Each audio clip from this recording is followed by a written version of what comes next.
Order! Order! You are an incorrigible delinquent at times. Behave yourself, man!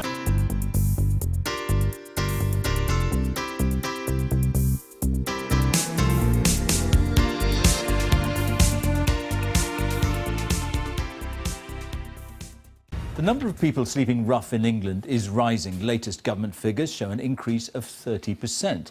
In Manchester, it's risen by 50% in the last year. Some of the city's homeless are now living in tents in a makeshift camp in the centre. Our UK affairs correspondent, Jeremy Cook, has spent a night with them. The many faces of homelessness and poverty and hunger. Gary is 36, trying to get off the heroin and get off the streets. It's upsetting, it's depressing really, you know. You walk past someone's house, you look in the window, you see someone, you know, family around the TV, all warm and cosy, and you feel so depressed, you feel so low. And I was staying in a lift shaft in a car park, and, you know, getting woke up at like 5 in the morning by a guy who's mopping the place out, saying, come on mate, off you pop on your way. It's degrading, it's embarrassing, it's very embarrassing. Have you got in somewhere? Volunteers from the Coffee for Craig charity know that in Manchester alone, the number of rough sleepers has leapt by 50% in the past year.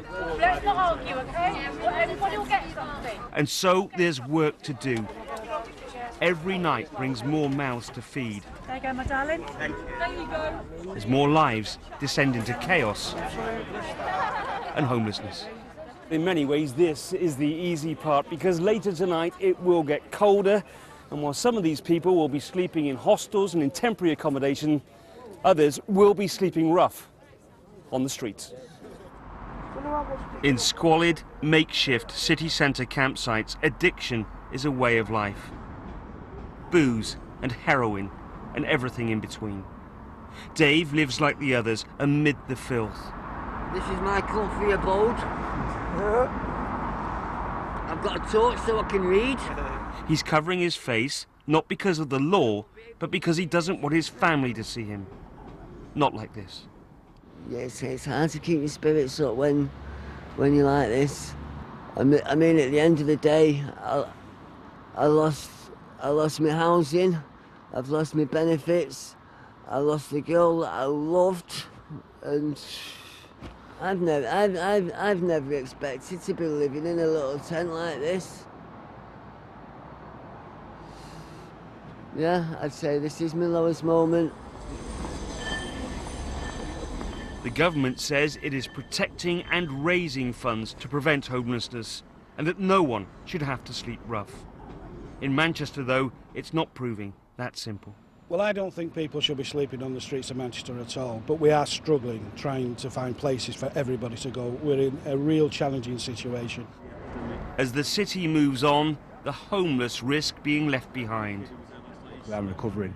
Gary, for one, is fighting back. He's now in temporary accommodation and has been off the drugs for 3 weeks. I'm just trying my best now, because obviously I seen the light and thought, I can't carry on down this path. It's the wrong way to go, yeah. But what How do you feel?